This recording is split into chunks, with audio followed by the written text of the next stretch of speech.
and welcome everyone back here to the Mechanics Institute for our live coverage of the 2021 U.S. Junior Chess Congress.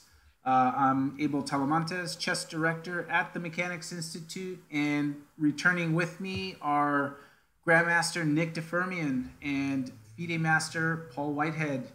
And we are here. It is 1 p.m. Pacific time, 4 p.m. Eastern.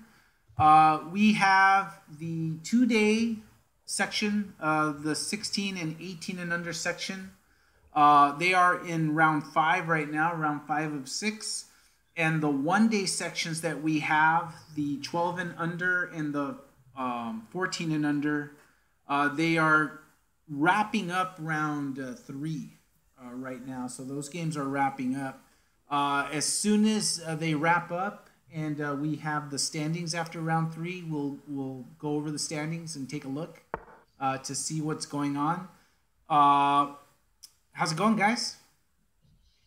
Good. So far, so good. A lot of Scholastic chess this weekend, and taking a look at the game in front of us right now, this is the top board in the 16 and 18 and under section.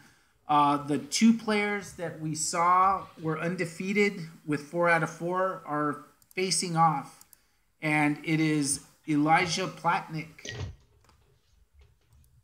I mean, these players are just playing the most aggressive chess that they can find on the internet, you know? Elijah Platnick is white, 2015 rated against Ashish Panda, 2038 rated as black. These are the only two players with 4 out of 4 in the 16 and 18 and under section. So black avoids knight takes f7 check, but what happens? Ooh. Ouch. Yeah, that unprotected queen at b6. What a shot, you know, and he played it so quick. That looks like a rook. Can you see any way out? I mean, I was looking at, you know, the obvious rook d4 and knight takes e6. And now suddenly this. You can go knight c6, but then knight takes e6. Oof. Yeah. So, wow, I mean, we may just see resigns here. Yeah. Good timing, Abel. You. You got us here right before the game ends. And Jaden. What a shot. Jaden's in the chat and just had a nice win against Daniel Lin. That was a big win. Wow, look at this comment here. Yeah, there was a player that had their account closed. So, and that's it's unfortunate because what the rule is that if a player is disqualified from a tournament because of fair play. I'm just like fixing the camera. Disqualified from the tournament because of fair play when they adjust the scores. So let's say, for example, any protest, you definitely have the right to do that, and it'll be taken care of through official means. I understand your frustration. Not much more I can say about that. I mean, this is not cheating in a little rinky-dink tournament either. I mean, there are repercussions for the cheater. But what he's talking about is, so if a player violates fair play, and let's say he defeated the player, right? Well, if it's discovered that there was a fair play violation, the result gets upgraded to only a half point boost rather than a full point. So it doesn't get treated as a win, right? That's an odd rule. Yeah. So, and I'm guessing that's all you can do. I'm guessing that's the frustration, and I understand the frustration. I get it, and you know what he's saying is what ends up happening there is that, okay, his opponent cheated, Son lost, and even though the remedy was found, he was found to have violated fair play, he's only going to get a half point rather than the full point. So, yeah, that's that seems like a very odd rule. I mean, it seems like, you know, in over the board play, when a player, you know, cheats, they get forfeited. So I'm not seeing the logic between about the half point rule. yeah, and I don't know if that is a particular to online rule or if that's just a standard rule. I know in the past. Well, the thing is with online, it's, you know, online you catch fair play or quote unquote cheaters, right? Much differently and much more, you know, regularly, unfortunately, than you would over the board, right? Over the board, you used to hear of such things every now and then, right? It's not like in an online, oh, you have a big event and you can catch maybe 3, 4, 5, right? In a big event. Or we have, you know, 100-player tournament and we have 1 or 2, right? It's like you almost count that you may have 1 or 2 issues.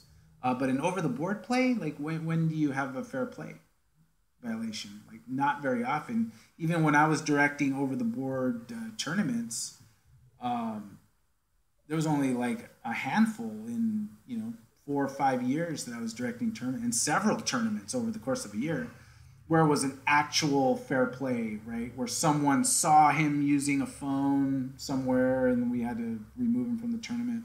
And what would the ruling be? It was, if I remember right, it was, game was forfeited. It was treated forfeit. Yeah. The half point thing doesn't seem to make any sense. Yeah. So to me, we will have Chief TD Glenn Panner on for a little bit later, and we can ask about that. And just see how that goes. But it was a little surprising because that fair play issue, it's rare. I haven't been a part of where during a tournament there was an account closed. So it's hard to tell whether it was closed because of something happened before this event or if it was something that happened during the event, like game during the event. So interesting, but I don't have all the details of that.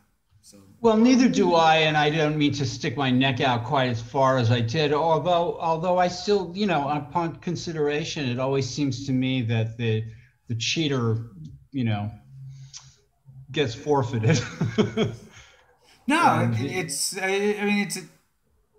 I don't see. There's nothing wrong with talking about it. With a goose egg, you know. You know, it seems like the thing that should be done. I don't know if the intent of the half point was sort of acknowledging that you know, a player would have a right to protest or due process with regards to that. I'm not 100% sure. Yeah, it'd be interesting to find out because I mean, you know, you don't want to give any incentive to a cheater at all. Yeah. And Danny Rhodes, and it's hard in online events what to do after a game. Rewarding players with full points may hurt the integrity of more than just the one game. And it's tough because even though I see Danny right, you know, it's hard, right? Because I think intuitively in common sense we think, wow, I mean, it should just be a forfeit, right? But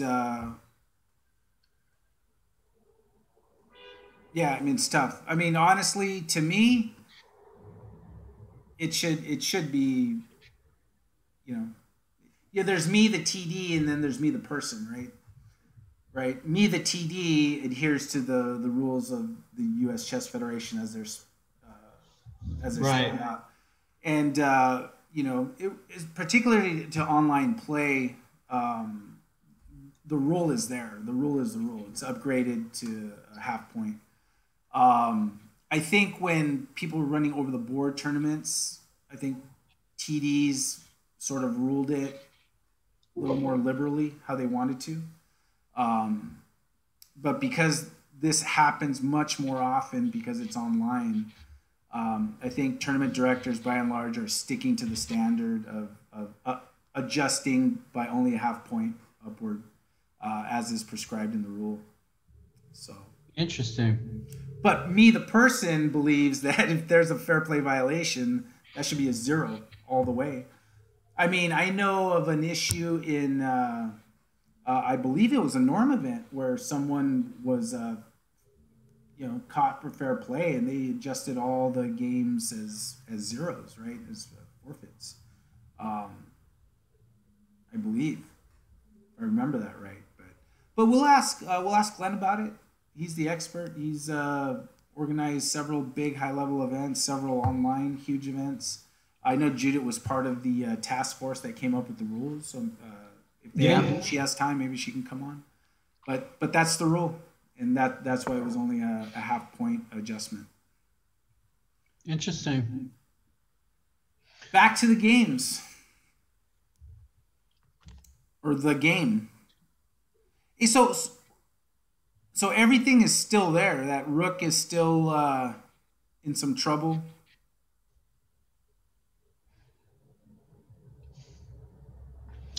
Yeah, h6, maybe black is just, hoping that white would take the rook and at least he'd be able to get a knight for it, or that white would play knight e6. But knight f3 just sort of keeps everything, the way it was, and there's still the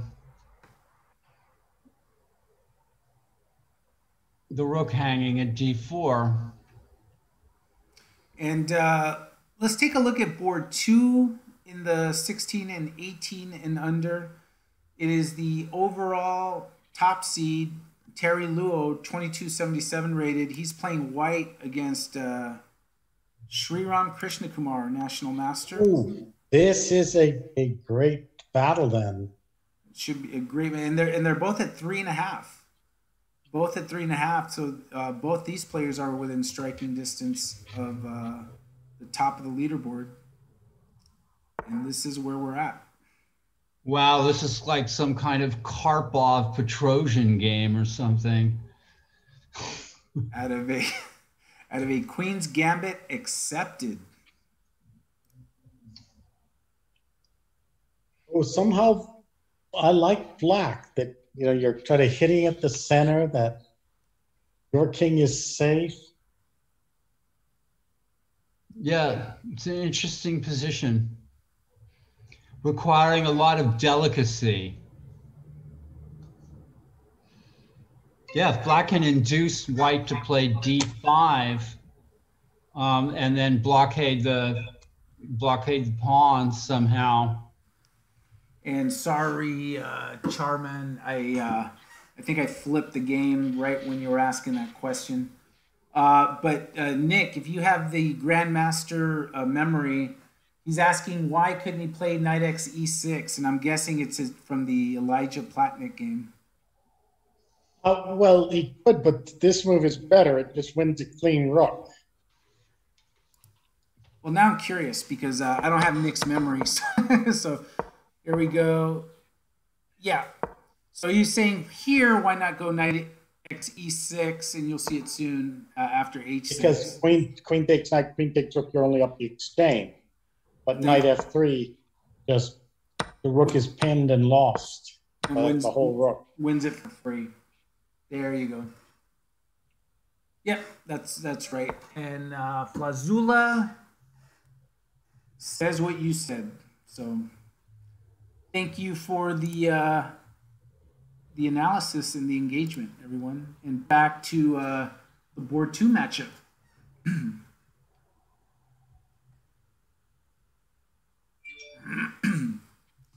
And Sriram's got double the time over his opponent.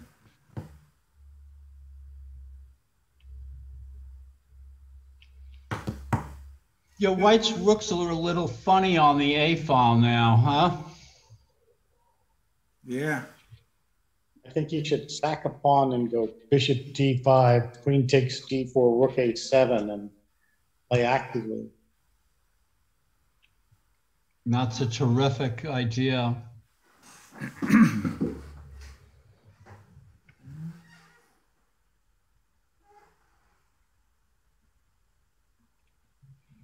Yeah, you don't want to play d5, I think, allowing a sort of blockade.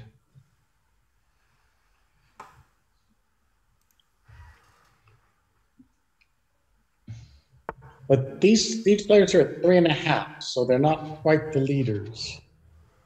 Not quite. They're just a half point behind, but pretty darn close.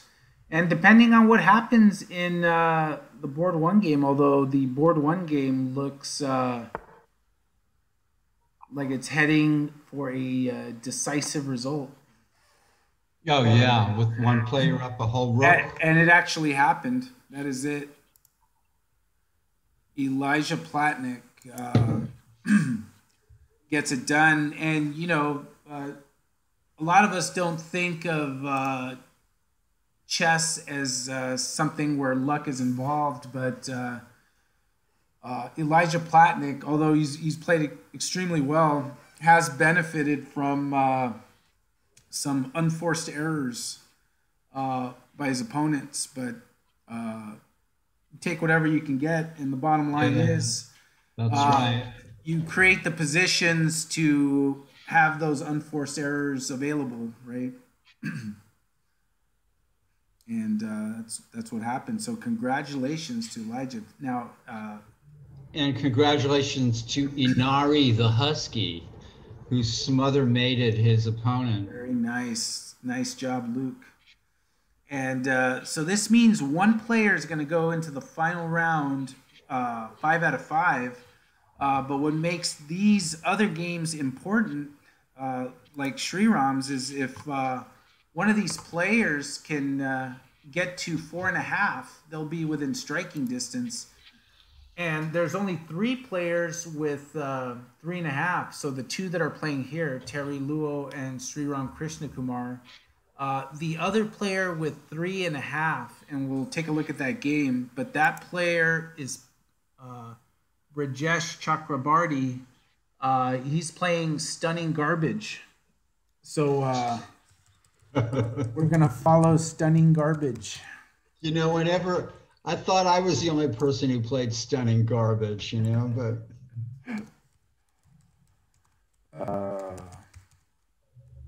it's got to be the screen name of the tournament. Let's see.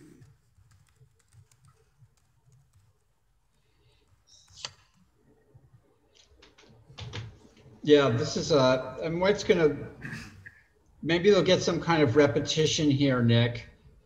Oops, sorry, I just switched. And the player playing white here is the only other player with 3.5 points. So white is looking to try to win this to have a shot at still getting first place. How's this look? But look at the time again. Stunning Garbage. 3.5 minutes left. I think every round has kind of used the time right down almost to the bottom. Used it well because it has been doing very well. But right. This is a double-edged position. It's hard to say. You know, maybe Black has more long-range potential here with the 2 bishops, and if White tries to open it up, it's going to, you know, it could be problematic for White. Both players have passed pawns. It's wild. Yeah, very double-edged. 3 minutes, but you know, we've seen, is it Stunning Garbage or some of the other players, they get low on time and their opponents suddenly panic. They think they're winning without thinking. But Kochi 222 has been playing good chess as well, right? yeah, 3.5 out of 4. Yeah. What's their USCF rating? So Kochi 222. 2023 USCF and Stunning Garbage 2201. Yeah, I mean these are you know The real deal. Serious players. serious players. Yeah, No joke. and we know they're not old timers. Yeah, got a lot of years. Somehow it looks like Black's position's a little easier to play. Maybe White should go H3, G4, kind of try to fix those squares and jump into E4. Yeah. Nice. It's like they're listening to me, which nobody else does. So. I always feel that way too, you know. I feel sort of happy when one of the players plays one of my moves, like, you know. It's like a victory. You're almost like, you feel youthful like them, huh? Yeah. Let's see what other. Actually, let me see if we have. That goes back to H5. That's a funny move.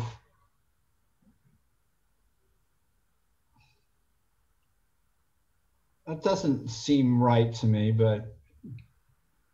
Yeah, I might now go 94.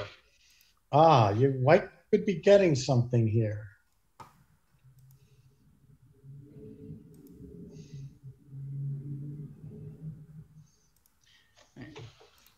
Yeah, that seems like a poor move to me. But at least he did it quickly. He's only got 3 minutes left, so. Right. This is where the other player often goes off the rails, as we've seen. But 94 really threatens to clamp down. Oh, he did it. Now, if you trade, you can't get in pawn to F5, so. Yep. So where should the knight go? H7, E8? Yeah, maybe E8. White still's going to play G4, right? I think so. And you just hold back those black pawns and try to get yours rolling in the center.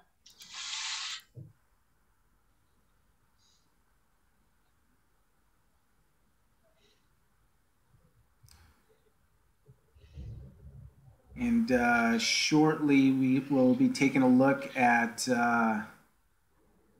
updated standings after 3 rounds for the 12 and under and 14 under sections.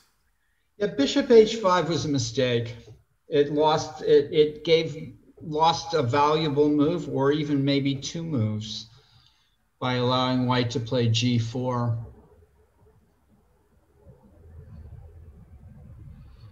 It can be difficult, though, to know which moves to provoke and which to prevent. It's kind of it's a bit of a high-level concept. Look at Stunning Garbage use half of his remaining time. Yeah, that's her remaining time. Yeah, her remaining time.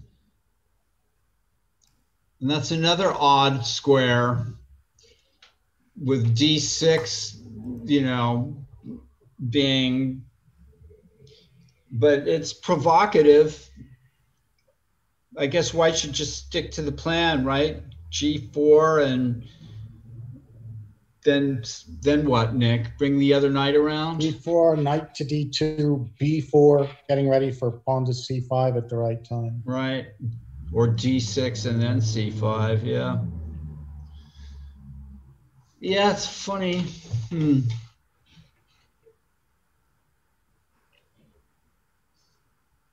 But White has to find the idea.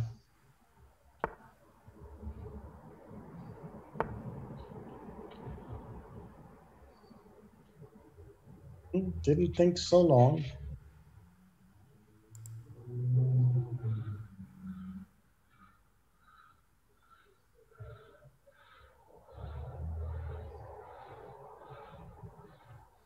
Interesting game. What's going on the, is this the second board? Yeah, this must be the second board of the top section. Third board actually. Third Oh, board. third board. Back to the second board and see the developments. Terry Luo and Sriram Krishnakumar. Oh, okay. Well, this I didn't like trading that knight for the bishop. Now white's not worse at all. Well, maybe black misjudged the position and thought that he had to play for a draw or something. He should get a draw, but he's got a tad the worse of it, and before he was a little better. Well, what's white do? Trade and then play on the B file, but then black plays on the C file? Yeah. And black's got the time here and hopefully uses it well. Yeah, black does seem worse here. With those passive rooks. Okay, he's trying to make them active. What? He's trying to make them active. Yeah. What happens on rook b1 hitting the b pawn?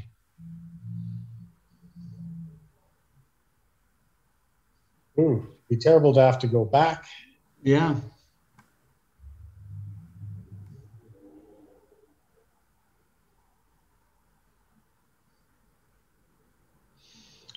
Maybe something crazy like g5 can't be good yet. At some point, black is, yeah, that's rook b1 is a powerful move. Yeah, Sriram's just, he's losing the thread a little here. Getting in trouble. Despite having so much time.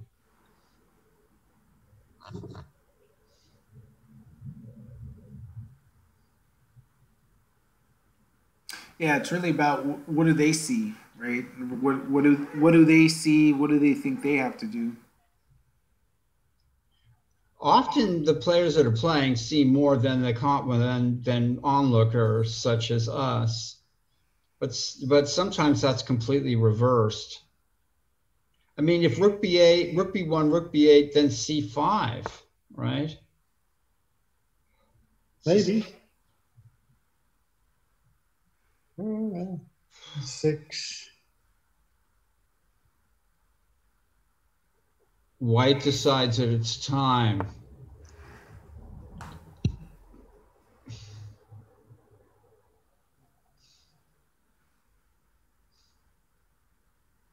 Things are getting critical here. Yeah.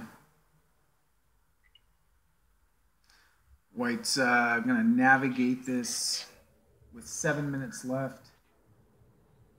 Rook b1 now, it might even be stronger, Nick. In the chat is asking about rook b3. And I think rook b1 is just winning here. Rook b8 can even be met by rook takes b6.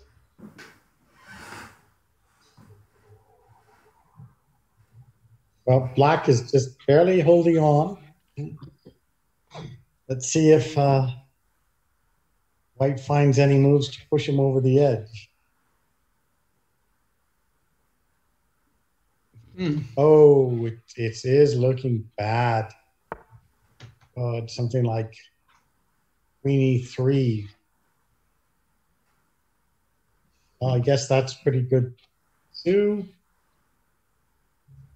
Ouch, ouch. Oh yeah, f5 is met by rook takes g7 check.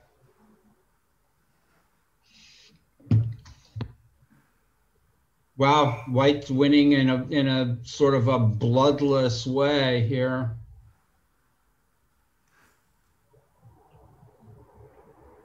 Just very simple.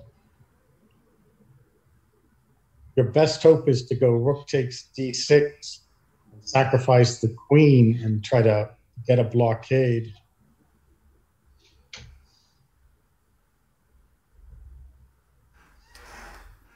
You mean a blockade with King Rook. Yeah, Yeah. like put the rook on e6 and play h5 and And hang on for dear life. yeah, yeah.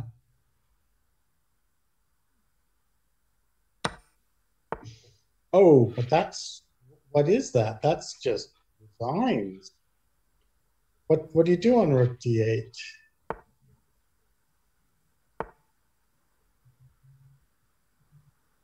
Yeah, that's This I just don't think this can work. no, because It was creative though. Yeah. Rook takes King F7, Queen to D1, and he can't take the rook. that's pretty convincing. Oh, Sriram, you just 26 minutes and you just threw out these quick moves. It's a little sad to see. Even rook to a8 would have won there. Yes. Nice win by Wow. Terry Liu. Who, Yeah, I mean, played. And puts himself in a position to still strike at the top. In the other game, the other player, white here, Rajesh Chakrabarty, is trying to keep pace here to stay 4.5 and within striking distance of the top. Nick, that last game that we just looked at that Sriram lost, I think that we're seeing, the difference between, the next step that he has to take as a chess player is to evaluate those kinds of positions better.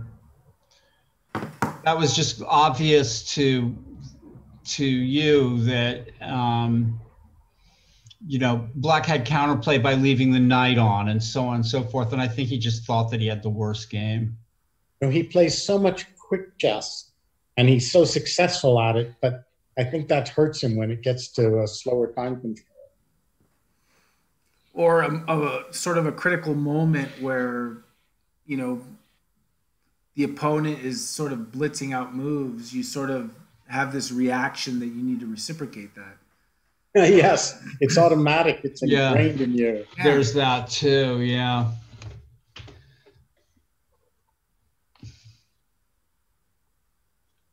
Stunning garbage, 49 seconds left.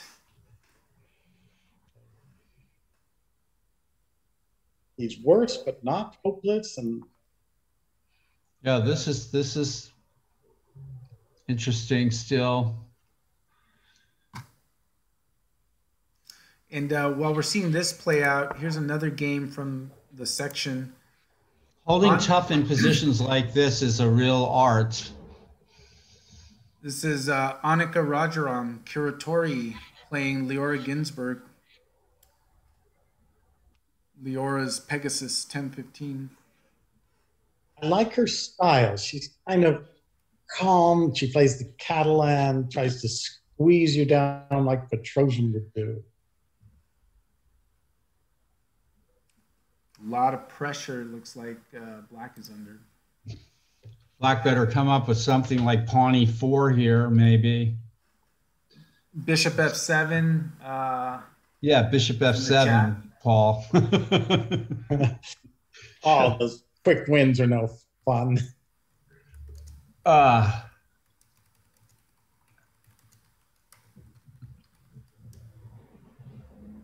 What's Black gonna do?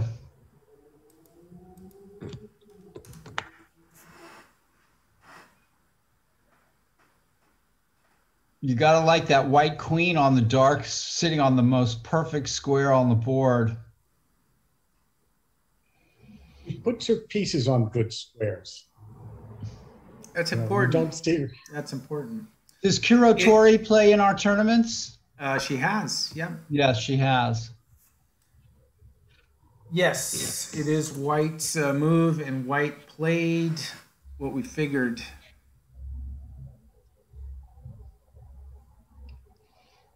Bishop F7.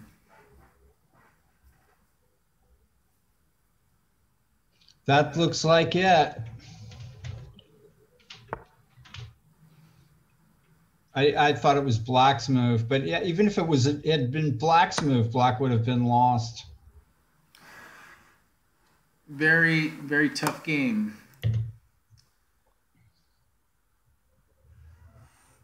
Let me see what other games. And then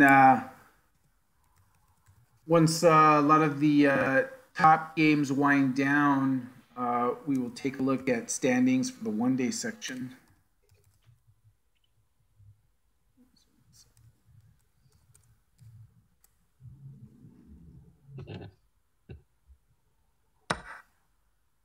And in another game where White is putting a lot of pressure, Kevin Zhu, Penguin Wizard 7 against Sanvi Adusumali.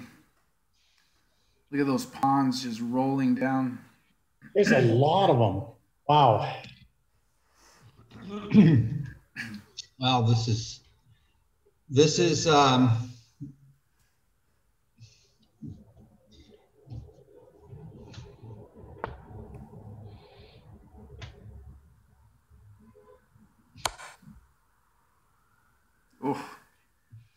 enough said. I would have played Rook B6 just because that's the kind of chess player I am.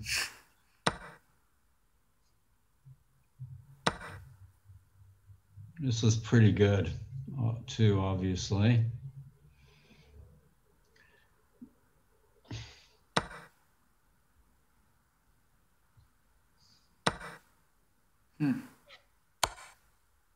Oh, look at that. Oh, I don't know if that was very good. Oh, look at that. Yeah. Well. Penguin Wizard gets it done. Nice job. Let's follow Stunning Garbage. 30 seconds left.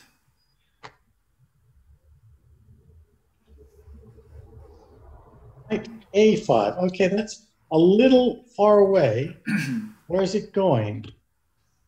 E6 or something?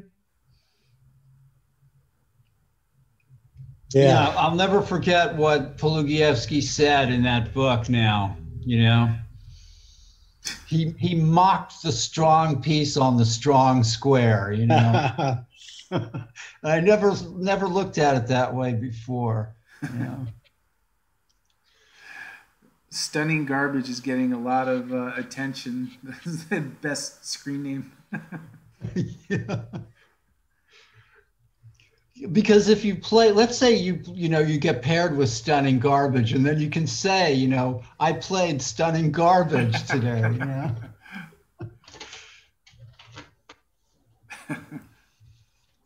And then it's a national master, right? That's the thing. Yeah, I just played some Stunning Garbage today.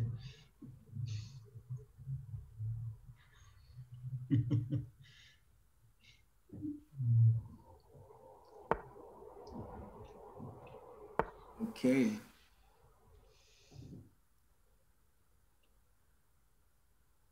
Oh, I like that. He's just throwing the moves out, you know. Now, Black knows what counterplay is.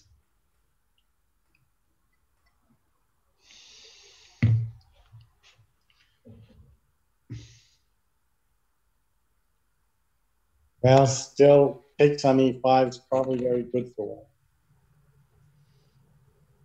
Just details. Maybe an exchange sacrifice on E5. Rook takes E5 and then Rook takes B2. And after this game, we'll take a look at the standings. Now that doesn't work, of course, to Rook E6, I guess.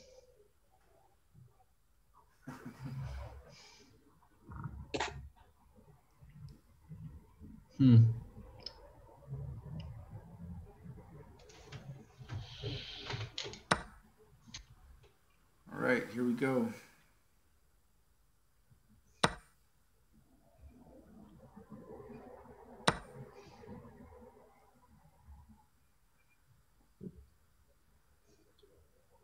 So maybe Stunning Garbage doesn't really have anything here.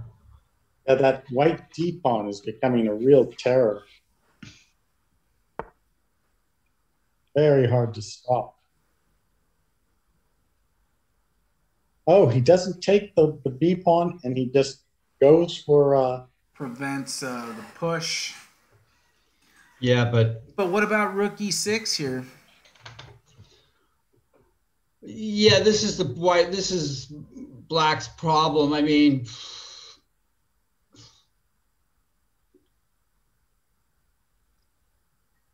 this is a good move, rook d2, but White is definitely in the driver's seat here. Well, pawn ahead, yes. Oh.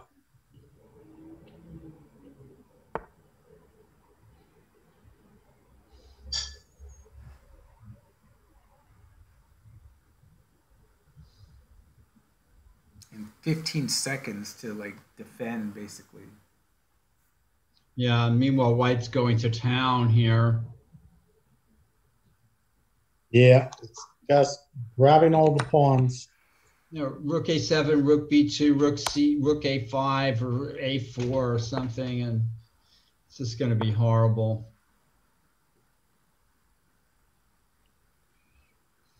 Yeah, he's just...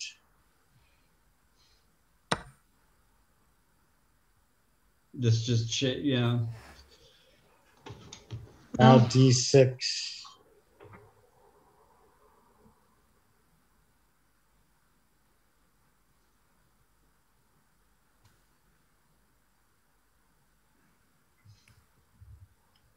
Just time really catches up.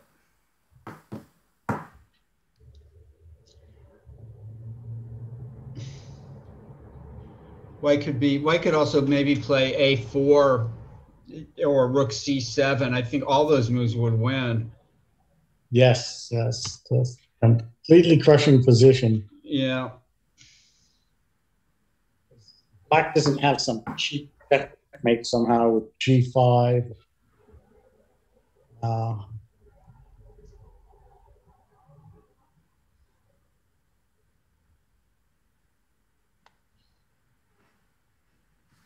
It's hard to find a bad move for White here.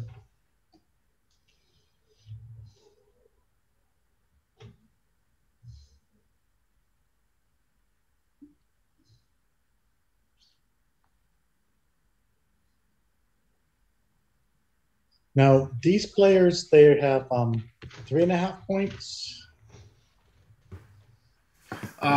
No, the player playing White has 3.5. Okay. Oh, well, then he's going to be in contention. Yeah, to play the only player with 4, right? Right. We could have 3 play. We could have. What am I talking here? Let me double check this. 1. Yeah, we could have 2 players at 4.5, and one of them playing the player with 5. Who's that, Gusenev? No.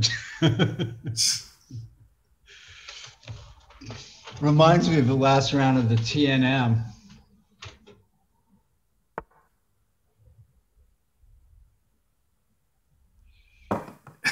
Gusenev. And yeah, so the top player, 5 out of 5, will play Gadir Gusenev in the final round. Now d6, right? And no, it doesn't count.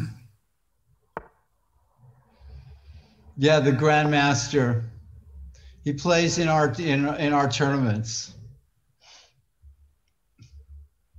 but not in this one. Not in this one.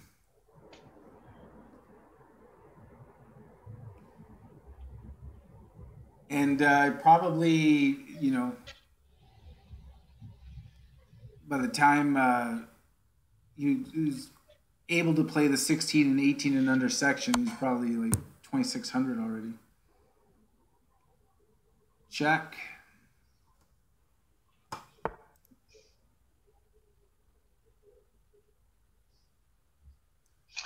No, That's a no, very, I like that move because it forces the king even further away. So I was joking. Hopeless. There's no GM in the tournament. Only Nick DeFermian. Yep.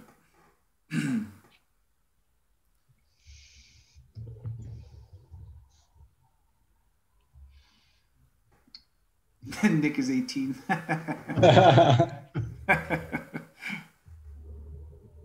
What were you rated at 18? I know you said you started a little bit later than usual, but at 18, were you already titled? No, I was maybe 2250 or something. Wow. My first tournament, I was 15 years old. Oh my goodness. Oh, that's old. Those days were different. Yeah, even in those days, though, that was a bit of a late start. For sure.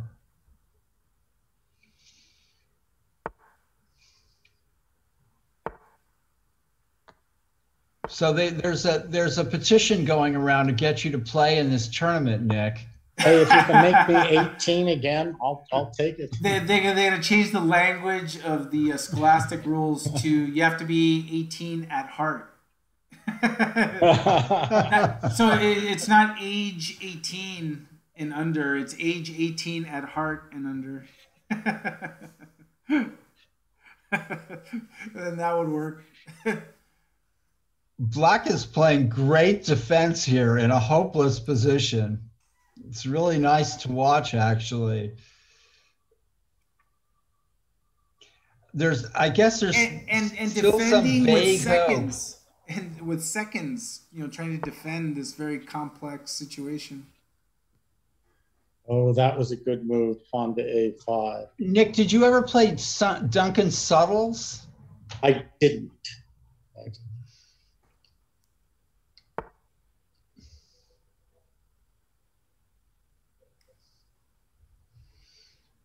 He's a bit of an enigma for me. I don't know. He was stopped. I know he played in an interzonal or maybe two interzonals, right? Yes, well, I believe that was way back in the 70s or something. Yeah. Hey, what's happening here, guys? Oh, he could have played rook to a8 and gotten the a pawn through, but this is pretty good.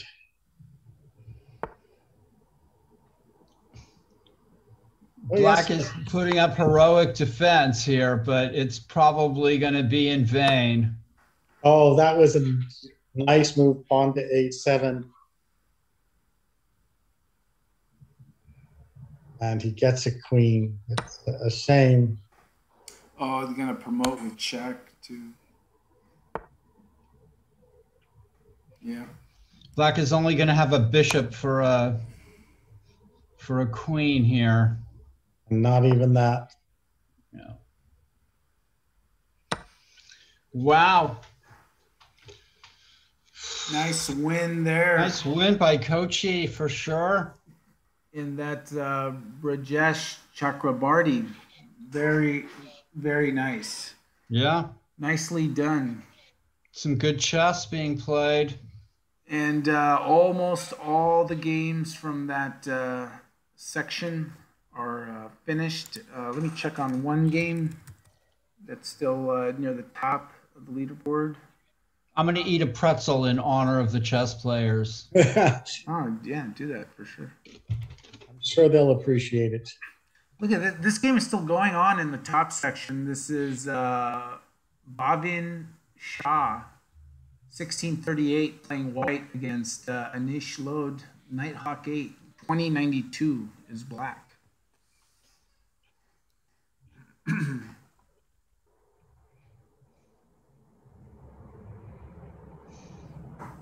39 seconds left. Such a complicated position.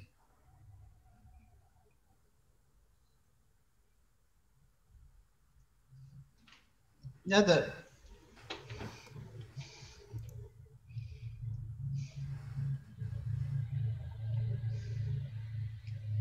and both of these players have 3 points. So 3 points for both of these. So they really need to win the last 2 games. Yeah. Get a decent place. Well, rook f3 to f1 sort of looks like the move I would play, just to connect the rooks and get the rook. I think the rook doesn't look that great on the 3rd rank suddenly. I could be wrong. Everything's just sort of up in the air. One little change could alter the whole position. That knight holds you out, but if dam bursts and black gets in with those 2 bishops.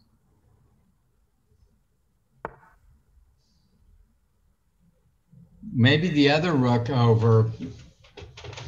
White's got back rank weaknesses, some sort of like hidden back rank weaknesses. It's dangerous.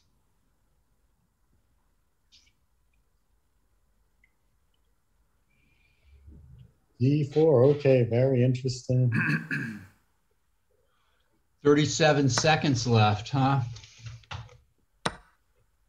So may open for both sides. Take space. Wow. Bishop can go to B3, a beautiful diagonal. Yeah, the bishop on B6 is. Yeah, bishop B3 suggests itself. Nice. And in a few minutes, the 4th round for the one-day sections will start. What we'll do after this sort of wraps up and develops, we'll take a look at the standings, and then we'll jump in on the very important round 4 games going on.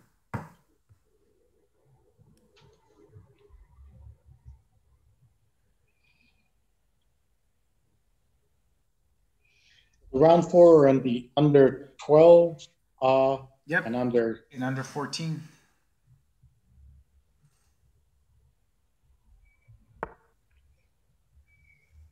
Actually, look at it.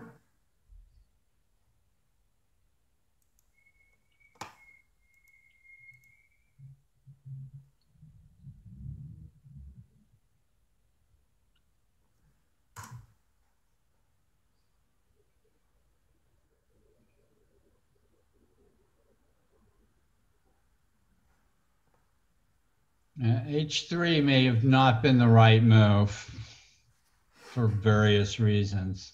all very tricky. Yeah.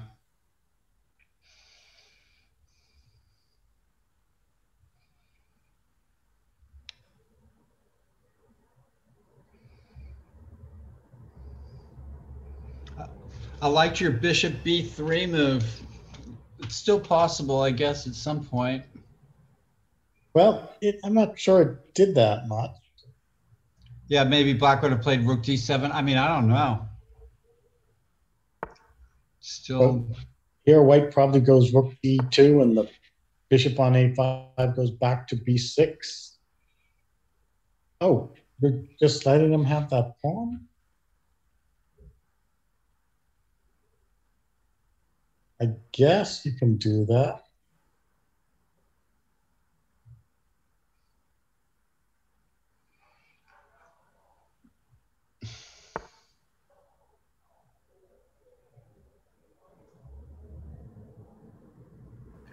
Played very quickly, huh? It's interesting. A6. And White decides to stop bishop b5 rather than take the pawn at d4. And now, like you said, the bishop goes back. So now bishop b3. Yes, or you may put that b pawn to work, shove it forward to squares. Yes.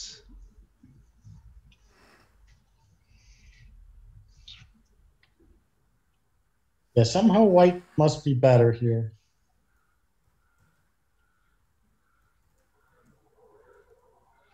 Got to watch out for tricks, though, of course. I mean, maybe White will play a really crazy move like g6. tears open your own king side, but undermines the knight on e6. Yep. I would not want to have 41 seconds to play this complicated position. We've been looking at it for like 10 minutes, still can't like figure it out, right? But Nick, I remember you getting into time trouble quite frequently in your games. I was an addict. Yeah, a bit. Yeah, you were a bit of an addict.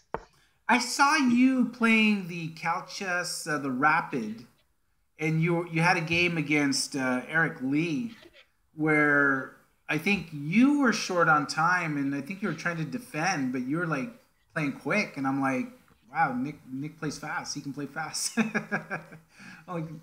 like, were you a regular fast player, quick player? Oh, everybody, they learn to play speed chess. Sit down and play, thousands of games of blitz chess. First, especially when you're young, you just do that all the time. Yeah, it's like the fun of it, right?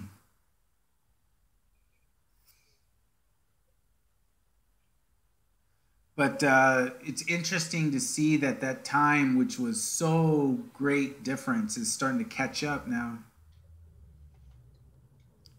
Pretty soon, White could find themselves. So what's the problem here? Is it just kind of almost equality after bishop b3, bishop takes e6, rook e6, queen d8, or something like that? White would have been better. Yeah, definitely. Yeah. Oh, for instance, that line you gave, rook takes b6, wins the rook on f7. This is true. This is very interesting.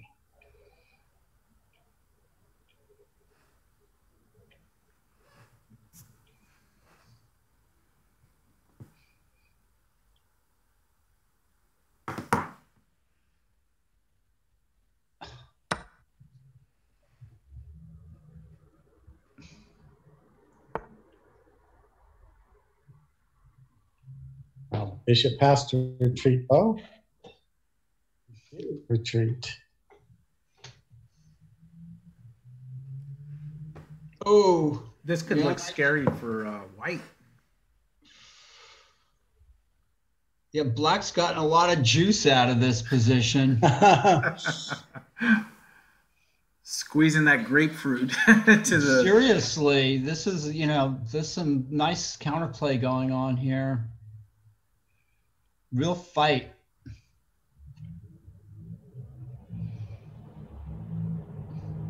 I mean, White still should be in control, like queen to d1, bishop to f7, bishop to b3, try to take over those light squares. But he hasn't been following that theme. Yeah, instead trying to slug it out in a tactical way, which is interesting. In fact, I think, this is what we can learn from these young kids, is that, we're always looking at the positional, we tend to overplay the positional factors, and they're just looking at nothing but tactical blows, And I find myself being surprised by what I'm seeing from from these kids. And then they do overlook simple stuff, simple tactical stuff too. It's funny. Of course, rook e3 here. No, rook e5. And played rook e5 like fast. Like that was the move. Maybe it's a misclick because rook e3 looked pretty good in a way to me. Nighthawk's doing really well with so little time. Yeah, I mean, in a way, or a very real way, the initiative is sort of passing to Black. Oh, yes, see those dark squares on the white king side? They could become loose. Wow. Yeah. And White has to be feeling that pressure of things starting to close in, because Black's position has vastly improved, and he's Wow, look at better those here. black bishops. Yeah, bishop b8 is already a direct threat. Whew. Amazing. Ouch. Sharp play, good sharp play by Black. God, look at those bishops. Even that bishop on a7 toggling to b8. And that taking a pawn and threatening queen h3 check. Queen h3 is a killer move, yes. Oh my goodness. Or even worse, queen f1 and bishop b8. Oh God. Mate and 3. Oh yeah. Oh wow. And nice. White offered a draw on that move. Oh, actually, queen f1 was better than queen h3, right, Nick? Yeah, I think mate is better. He could lose this game. Yeah. I mean, there's still background checkmates and stuff. Queen f1 check was an immediate win. But gosh, just the pressure. Missed bishop. Wow. Okay, any chance to draw this ending?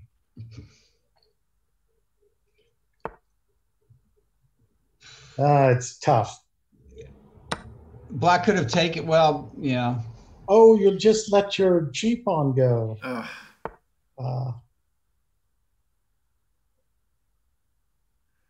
Oh, that's sad, yeah. Why that? Why give up the pawn? I think it might be another one of those cases where you're feeling bad, you know things have turned, and things snowball. Okay. Oh, he gave up the knight. This is well, if knight a6, bishop f1 check, there was no hope anyway. So, yeah. Nice job. Game's not over yet, but nice job by Nighthawk to keep composure with little time in a difficult position. Yeah, missed a couple of quicker wins maybe, but Black has played like a champion. It's strange. We're seeing the player who has a huge time advantage and a better position. They somehow freeze a bit, and they just go south. Yeah, I think got a little bit nervous, and I was wondering the impact, because you saw that the time difference was so great between the two, and then as the position got complicated, started using more time, and then all of a sudden the difference is only a few minutes, and you know it's almost like a runner looking behind and watching the one behind you starting to creep up and get closer and closer. Yeah. Well, these players are good. White made the mistake of not listening to Nick, you know, and metaphorically speaking. Metaphorically speaking. But it's true that White kept trying to find a sort of a tactical way through, rather than and that didn't help.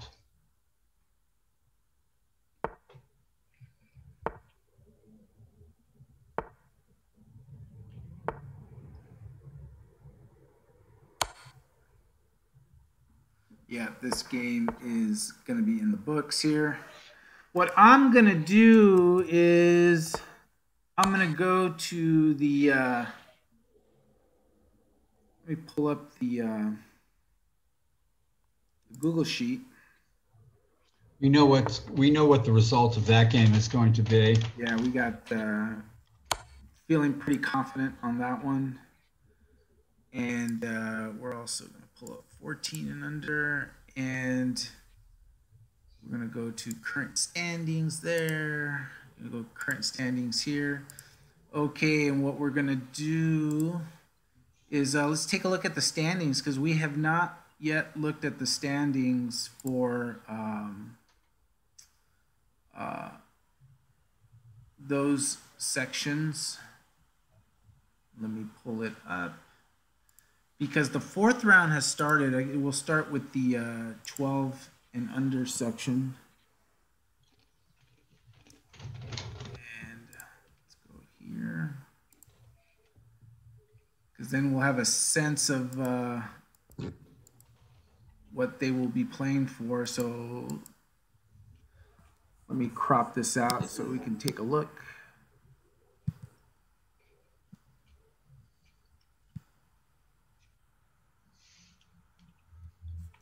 Actually, the easiest way to do it is shut off the cameras. 2, 3, 4.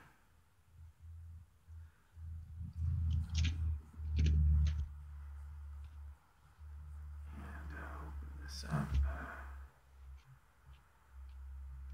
Total, there we go. All right. And then we'll talk about it and see what people need to do as they head into the last round. Pull this up here. And that should be good enough, I think, at least for our purposes, to look at the scores so we can take a look. As it stands right now, in the 12 and under section, after 3 rounds, David Liu, Nutmeg Pro, 1970 rated, is among a lot of players. We have 3, 4, 5, 6, 7, 8, 9, 10, 11, 12, 13. It looks like 14 players with 3 out of 3, including Luke Wajaja, who's been in the chat, as well as Sean Kelly, Slow Cynical Quip, and Hubert Wang, who is out of Bright Knights Chess Club, local. Oh, great. And a bunch of players there you could see. So, Carlos Varela is playing from the Baja, huh? Very cool. Yeah. And Carlos Varela is that player that may have been affected by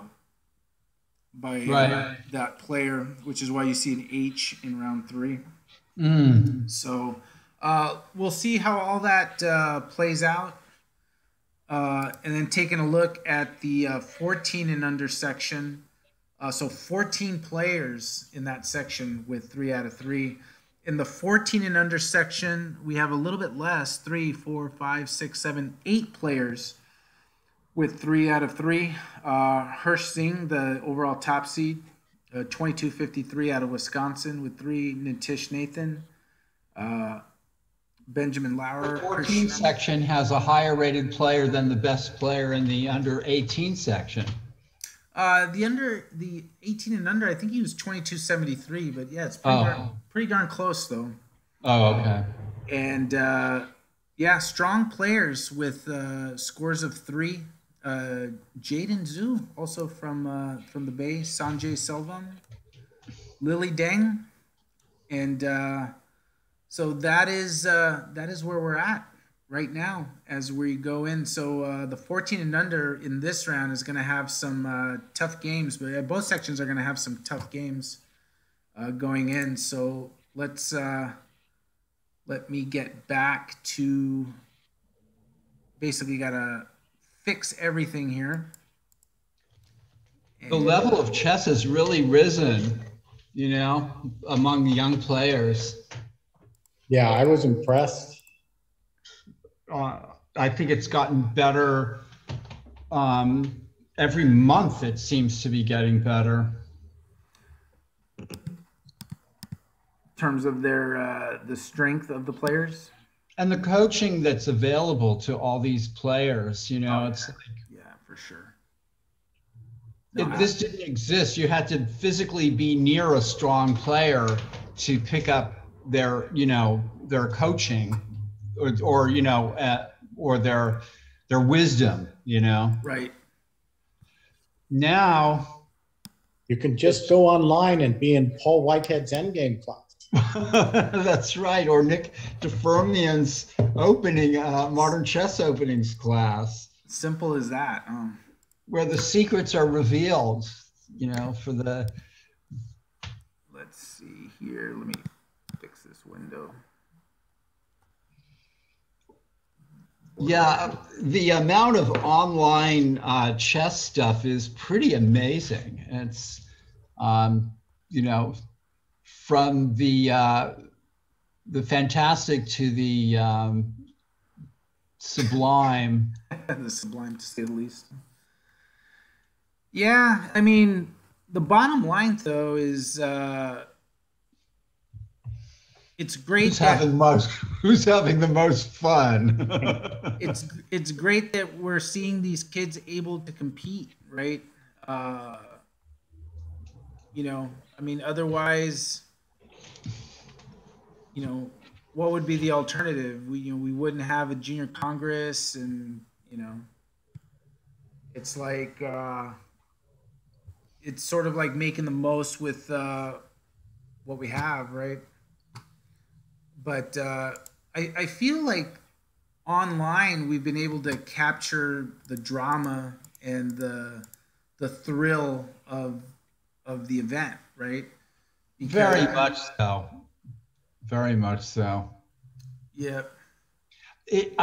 I'm going to say this, Abel, on air, but is it, because I think it's appropriate, is it possible to get any of these kids on a Zoom call with us after the tournament or something like that? Oh, yeah. And have a little chat, you know, like, congratulations. Oh, for sure. Yeah. I mean, we can do that. Rather do it post-tournament, and then we invite players. But yeah, absolutely. Because everybody's entitled to their 15 minutes of fame. As someone once said, right? Right. All right, so let's pull up some matchups from the all-important round 4.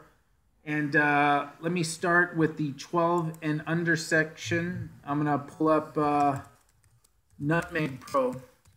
That's another name that I actually really enjoy. Who's playing Bored to Death is the username.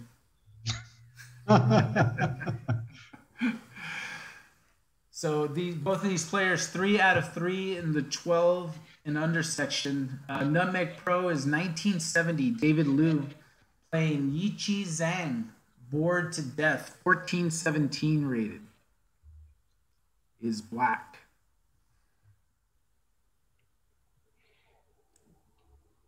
This is tricky. As what's going on here? Can't black just do like F2?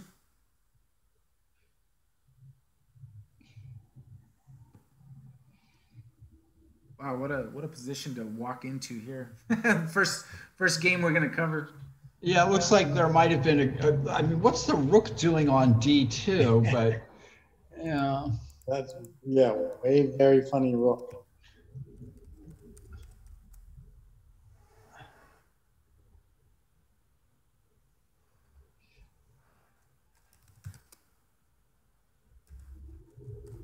You could also just retreat the knight to E5.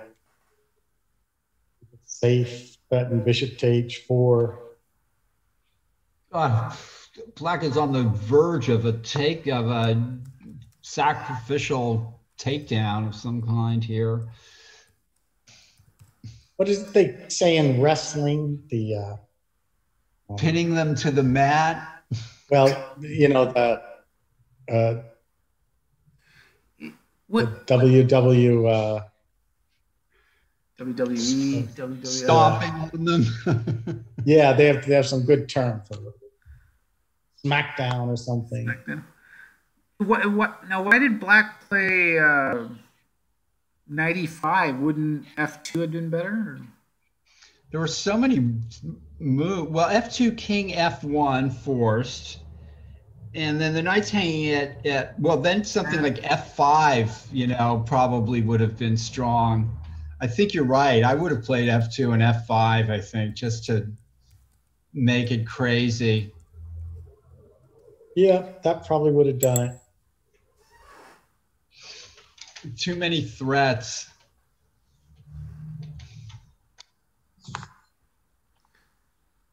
This looks quite good enough.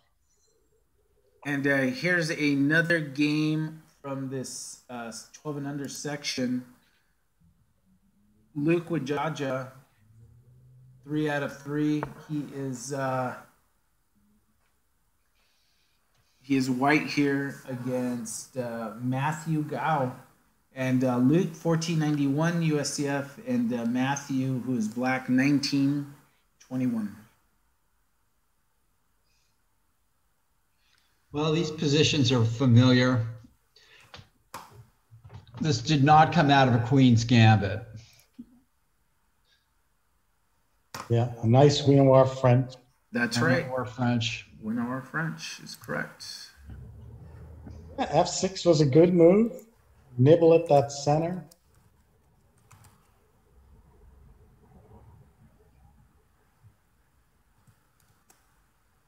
Yep, these positions are interesting, tough.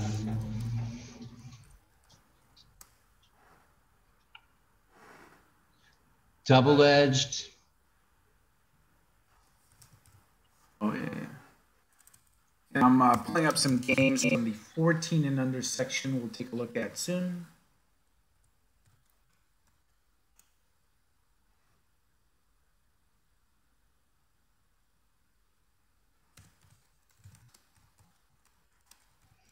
What's going on the top board? They're in between rounds. Oh, that's right. That's right. Yep. They start 40 minutes. But the top board in the 14 and under section, let's take a look at that. Rockstar 04, Chris Sharma, 1859 rated, playing Hirsch Singh, who's 2253. Crazy Hill check. Game in 25 plus 5 is the time control.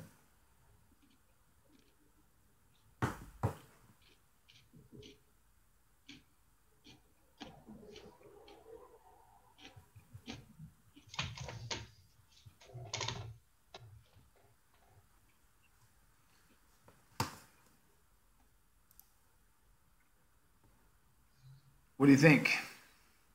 Mellow, developing? Should be about even. White's got the isolated pawn, but it's got active pieces to compensate for it.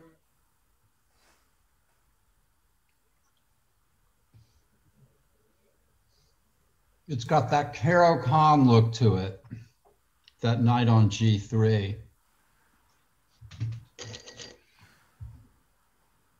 And board 2 in this section, Nitish Nathan playing black against Alex Dorosleski.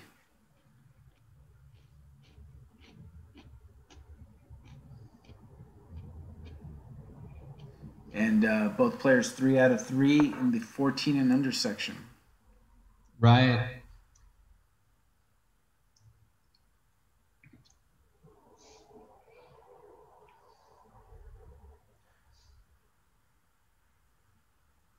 And while we have is a nice direct move, huh? Yeah, we can I like it. Take it and go knight c3 to Yeah. bump into d5. Mm-hmm. It's a good move.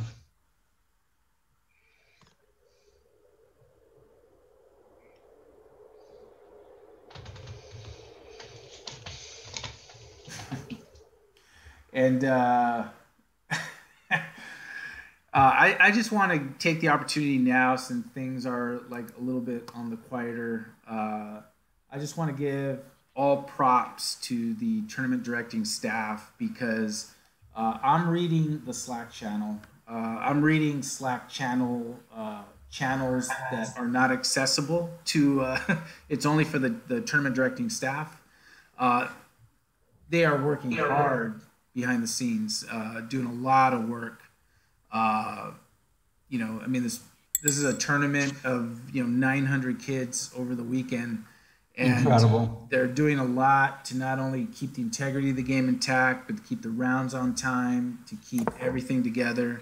So kudos to Glenn Panner, Judith Starre, Merritt, John McCumsky, and then all the staff, all the TDs that are working behind the scene, because they're working really hard. But I personally know that, they do it for the kids. They love doing it for the kids and for chess.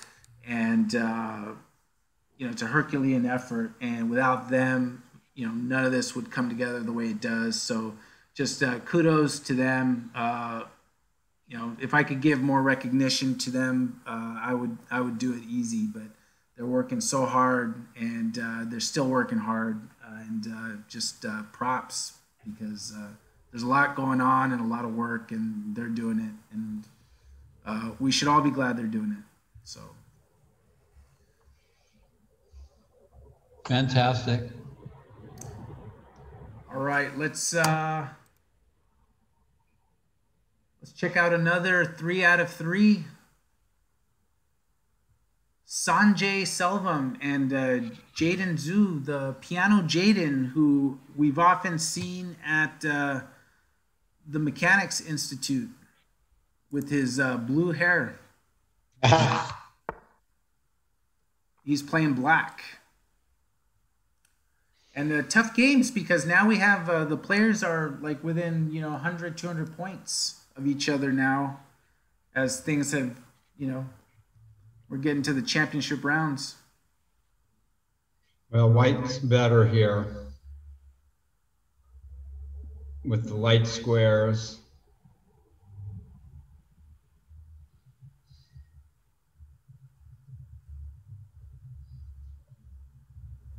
See, and that's like another level of chess for, you masters. You see squares, right? I'm looking at pieces and material. And like right away, you're seeing, okay, you got the light squares and you got the light bishop. And White trades the bishops and sets a knight on e4. It's just this beautiful knight, impregnable. And Glenn Panner giving props to Reka Starre, Martha Underwood, Sam Schoikett, Danny Rode, Tom Brownstone, Aaron Thompson, Allison Wong, and Jiten Patel. Thank you. All the TDs working today. And actually, everyone I spoke of is like their own big TDs in their own right? So we don't just have, TD. We have, big time TDs working the Zoom and working the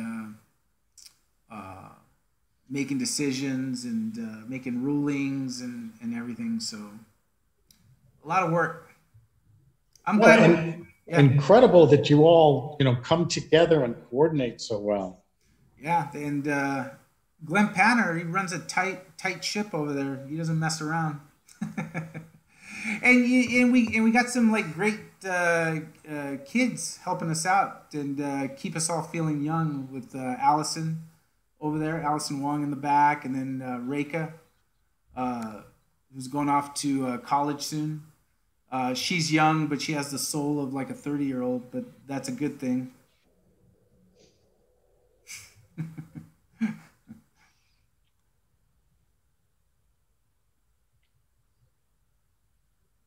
Yeah. Talk to me, Paul. Well, I was looking at the position again and just saying, the black has a weak e5 pawn as well in this position. And I was thinking of, if I was white, how I would misplay this so that I, didn't end up with as much as I could. And one way might be to take on d5 and go straight after the e pawn by, brute force with, queen e4, rook fd8, knight c4, something like that. And so that's what I was thinking. And look at, tell me about this position. This is from the 12 and under section. Slow Cynical Quip, Sean Kelly. against Karthik Pasupuleti. Isn't rook g7 just kind of, or is the black king going to trap the white king over in the corner? No, rook d7 looks like Jin.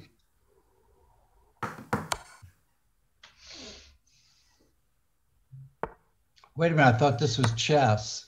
Oh, well, this is very good too. Jin is even, even better. Even better. There's no way out of this, huh? So what if black plays king f7 here? Yeah. Okay, so you try to hold up those pawns, c3. And wait for black to make a move. Yeah. c3, b5. All right. And in the end, white will have a tempo with the h pawn. Yeah. To get out of the box. That's right. If the pawn was already on h6, would it be a draw and the king on h7? I think so, yeah. Yeah, amazing. And we have someone in the chat whose game ended. His opponent was winning, but blundered a rook. And that happens. We've seen a lot of blundering of stuff here. So you see a win here.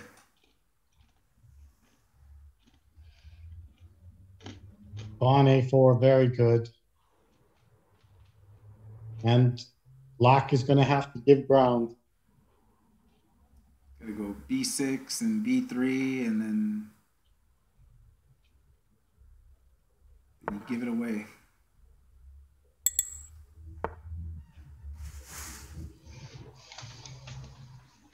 Monge Five-Star Hunter. Well, there's nothing wrong with getting a rook as a gift. There it is. And that's it. Sean Kelly, 4 out of 4. Going into the final round. Congrats. Slow, cynical quip. Yeah. And we have another result.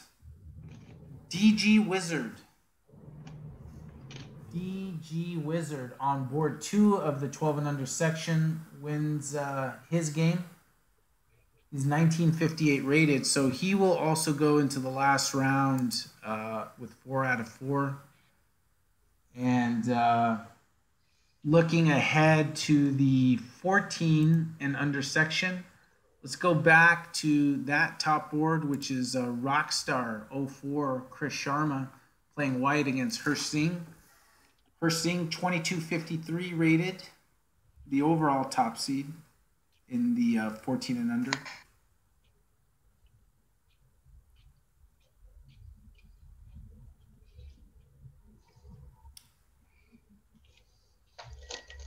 I'm trying to find that one that one game we were looking at that was just like. Black is slowly getting better here. Yeah, white is no longer more active and still has the isolated pawn.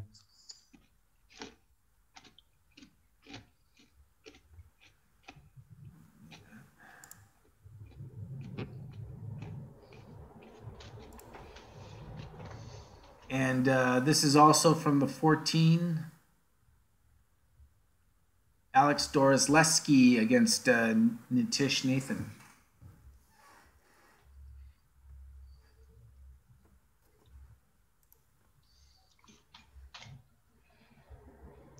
White decided to take it easy with bishop to d2 instead of taking on g5. Didn't want to open the game and let those black pieces, the bishop and rook on d8, into play.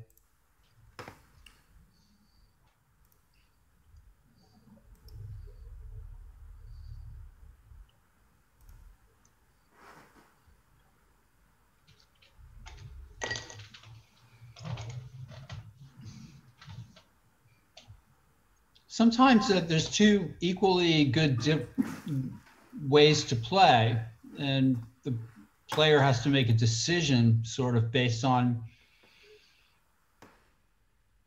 their style, maybe, or the tournament standings or something like that. I don't know.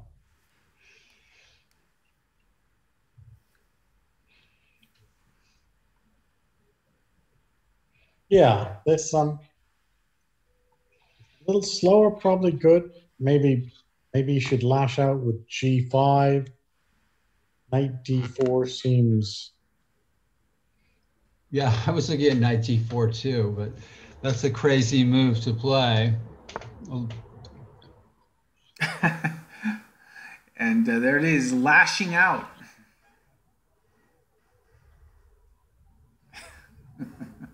Yeah, just okay. There's the king side. Let's just go for it, good or bad.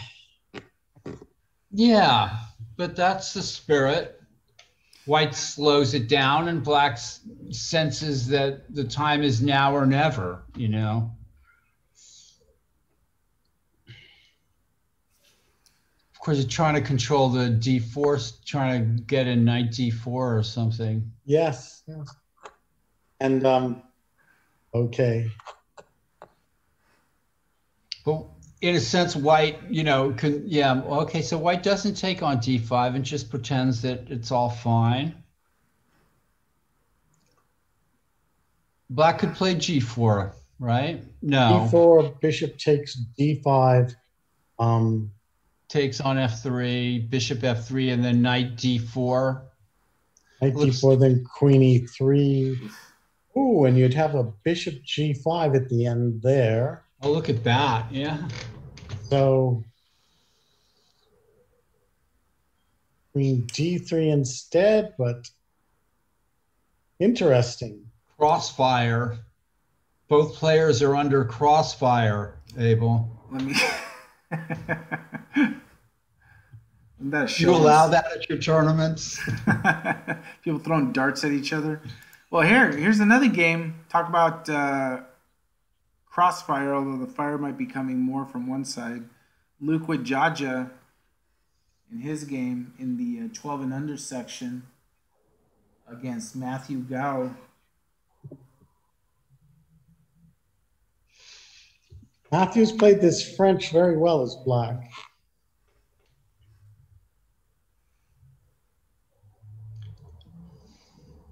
Grab a pawn. He should go queen f5 to try to calm things down.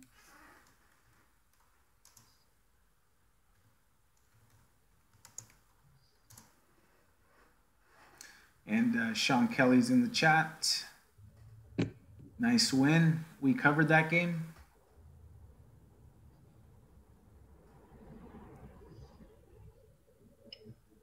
So each player is attacking the other side of. Yeah, black has done. You're right. Queen f5. I mean, what's white going to do? Play queen h4 or something? It's just gone south for white a bit. How many points does Sean Kelly have, Aiden? 4 out of 4. Oh, wow. Congratulations, Sean. 4 out of 4. Is that XL Swimmer? Slow, cynical, quit. Oh, yeah. Right. In the chat. In the chat. Oh, in the chat. Right. Let's check on another game. Go back to this one. Deng 18. I believe this is out of the 14 and under section. Yep, Lily Deng against Benjamin Lauer. Bongo Man, 2406. I like that name, Bongo. Yeah. I like his position, too. And an extra pawn. The 16 and 18 and under section will start at 3 p.m. The final round, the 6th and final round.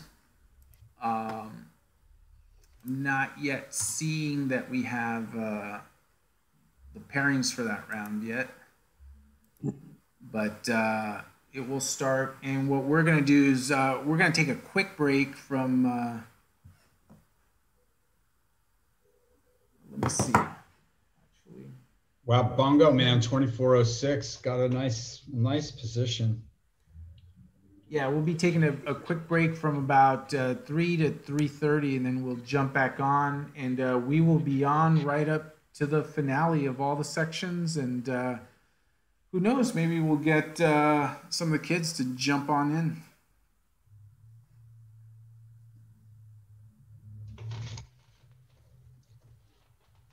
And then we can give them their medals on Zoom. give them the virtual medal.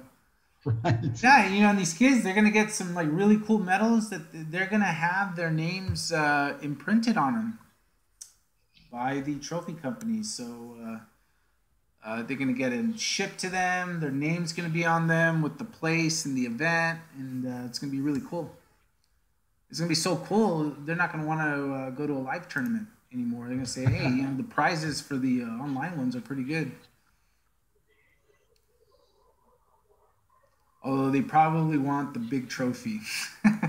Yeah. Which we cannot ship. So if you want the big trophy, you got to go live. You got to go live. You got to go live and get it. Let's check on the piano, Jaden.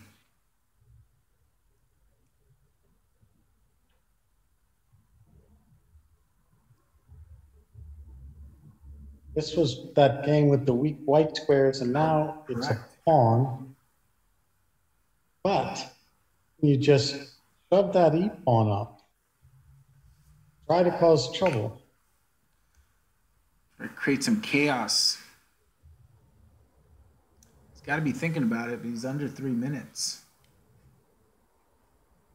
This has gone very well for white, obviously.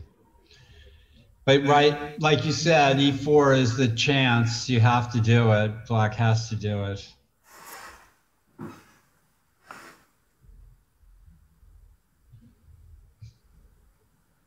Yeah, but maybe the knight just doesn't move. So rook e3. Yeah, or queen takes c5. Oh, even worse. Brutal. Which defends f2 as well. Well, this is probably better than anything we were thinking of. Yeah, still looks bad.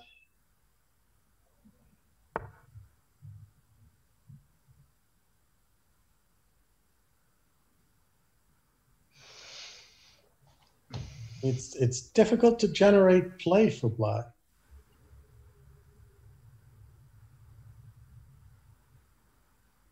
White rook comes out to d1 to d5, then just everything falls. Yeah, whenever I played a Rosilimo or a King's Indian or something, these were always the kind of positions you wanted with white, or with black. Kind of structure. Oh, I wouldn't. Being a healthy pawn up is nice as well. It's good to have that in the back pocket, that's for sure. Yeah. And wow, let me jump to this game. Very discouraging position for black. Yeah, just black. Black is Excel Swimmers. Looking pretty good. One. Looking pretty good. This one's a discouraging position for white. You always know like the nice way of putting things. Oh, I'm sorry. Very discouraging. Well, bishop takes c4 and try to. No, doesn't work. I'm afraid nothing worked here. Try to lose a couple of pieces. Give them a false sense of security, huh? I'm even making bad suggestions just to match what you're seeing on the board. Wow, bored to death has relieved Nutmeg Pro over Rook. Is that correct? Jeez. It looks like such a normal position except for that rook. Yeah, oh, jeez. Wow, this would be a big upset because Bored to Death is 14-17 compared to 1970. How did White drop a rook? How did we end up here? Yeah. Oh, this is from this position. Oh,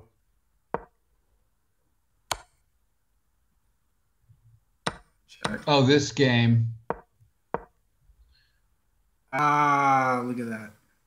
Well, that rook on D2 was so horrible that I see. Okay.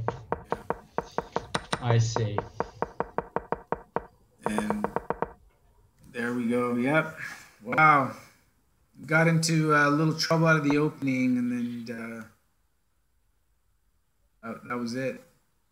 Back to this game here. This one out of 14 and under. Lily Deng and Benjamin Lauer. hey, trying to get some play on that B file. And of the 4 games going on in the 14 and under of players that have 3 out of 3, all of those games are still going. So it's But closely contested. let me go to this one because you notice the time for Rockstar, 25 seconds. He's 18:59. Chris Sharma playing Hirsch Singh, Crazy Hill Check, 22:53. So he's down a pawn, he's down in time, but trying to survive. But he's a rock star. He's a rock star. Right. Well, I mean, what's the worst that can happen to Black is right here, Queen B2, Queen B7 pass, Bishop F7 check. That's not likely to happen. Queen B6 here for White, for Black. Nice and safe. Yeah, that's a great move to play when your opponent is low on time. Just aim for a better endgame.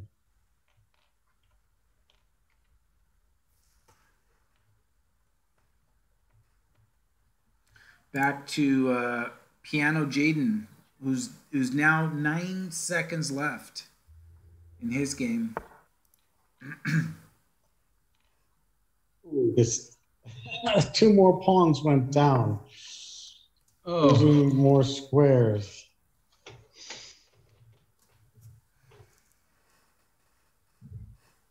Black has just never been in this position. Complete domination by White.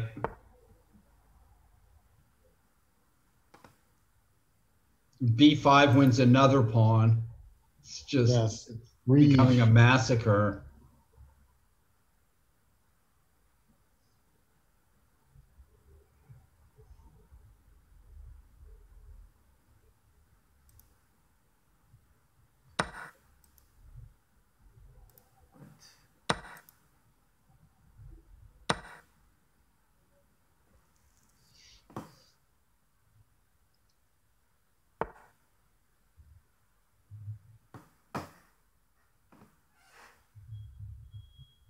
Well, that didn't work.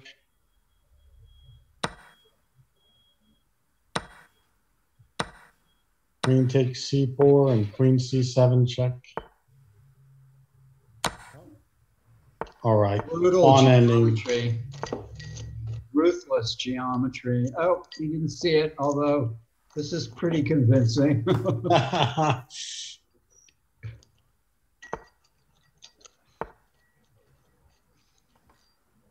That move F4 says, I know what's up. Oh, so they play it out to mate. Anything can happen. We've seen it. Even Carlsen's made some misclicks and lost games as a result. There you go. Sanjay Selvam. Congrats. 4 out of 4 now. And the games are starting to wind down now. Let's check Is on. that Shiva Kumar saying that in the pairing sheet says he's playing the same opponent from round 4? Yeah, and I just noticed that. And, well, if the computer says it's okay, then it's okay.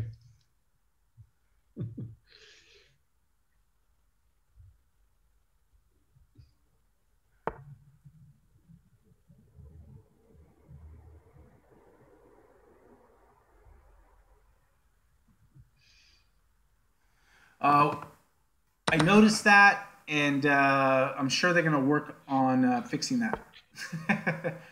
Because I saw the pairings loaded, and I'm like, hey, I think he played Odd Bay already, so they'll take care of it.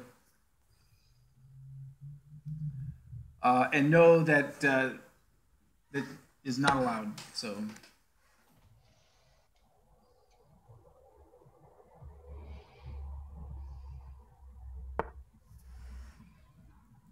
This game is being very closely fought,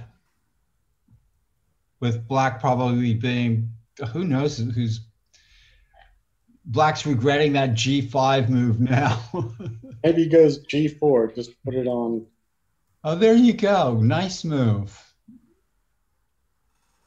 On a white square. Yeah, great move.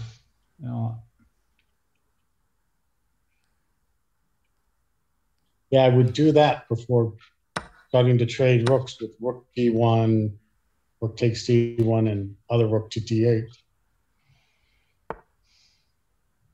But you know that that black king is a lot better.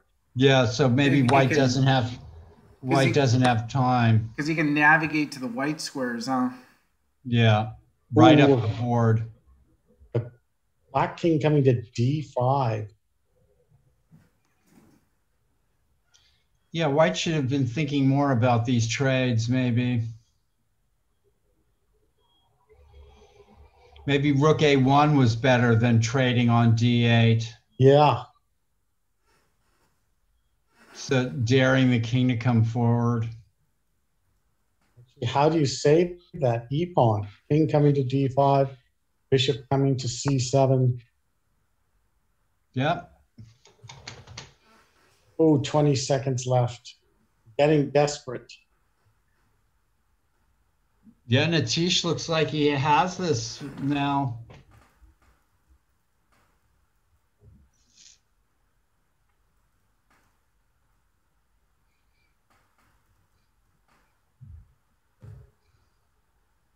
F4 is a good desperate try. It certainly is. If Black gets nervous and plays G4, White can oppose the king at D3 and hope and probably survive for a while. Yes. Or a great while. So for 20 seconds left, that's quite a good defensive move. So take on F4 or King C6? Can you go bishop D2? Oh, but that move's no good. That's yeah. Oh, now the black king comes all the way in.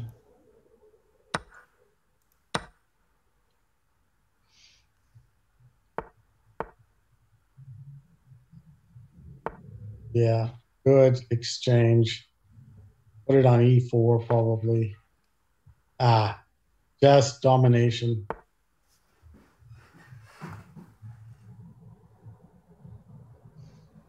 I like that how Reed chess plays. Just first you take care of all the possible things that could go wrong. And then you unleash the beast after.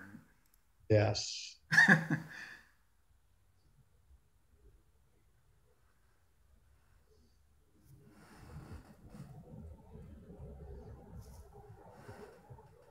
And if he's able to finish this, he will be 4 out of 4 in the 14 and under section. Oh, Okay, There play it the is. bishops. There it is. Fantastic win by Nitish Nathan there. Things Nice looked endgame. Nice endgame. things looked even until they were no longer even. Bored to Death got that win. Wow. Back to Rockstar 4 and Crazy Hill. It's looking good there. But look at this position with Lily Deng and Benjamin Lauer. Lily Deng, Deng 18. Bizarre. That knight all the way down on B2. B2.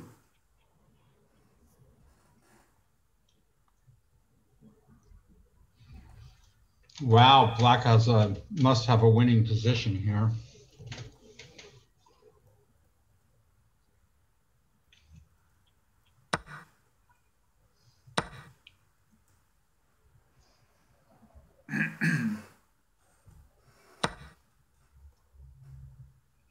We can just take on D1 and then take on C3. Yeah.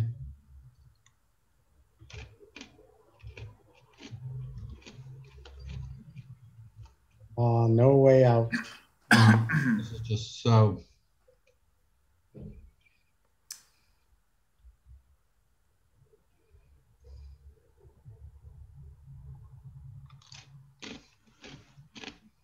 Yep. Too many pawns.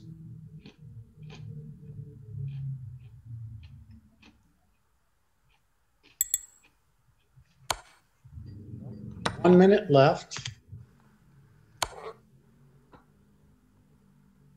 Good to get the queens off.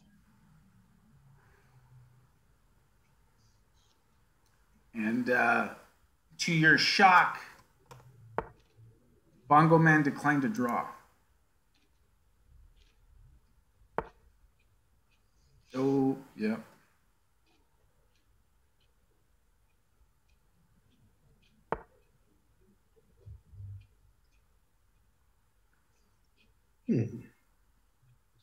Five.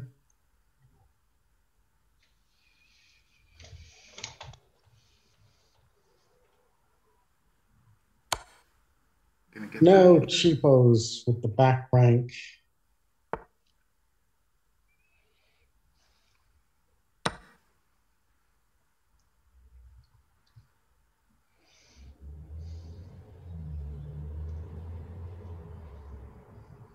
Yeah, no.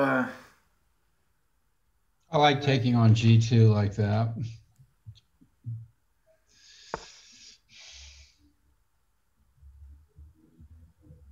It's hopeless.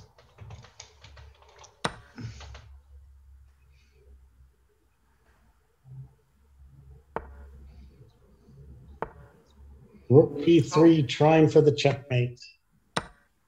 Hoping for just one mistake. Right, that was just a straight up hang of a pawn. No, you wanted to stop the back rank checkmate. Yeah. And actually, okay, you're going to get one more pawn on the H file. Not that it'll help. The game goes on. How about Rook takes E3 as a desperation try? Losing to Rook B1. Oh, look at these tricks, right? If D3 here,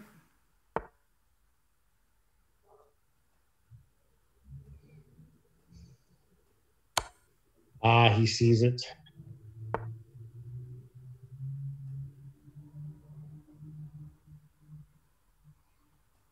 No, White's come a long way here. D3 is going to be a horrible move.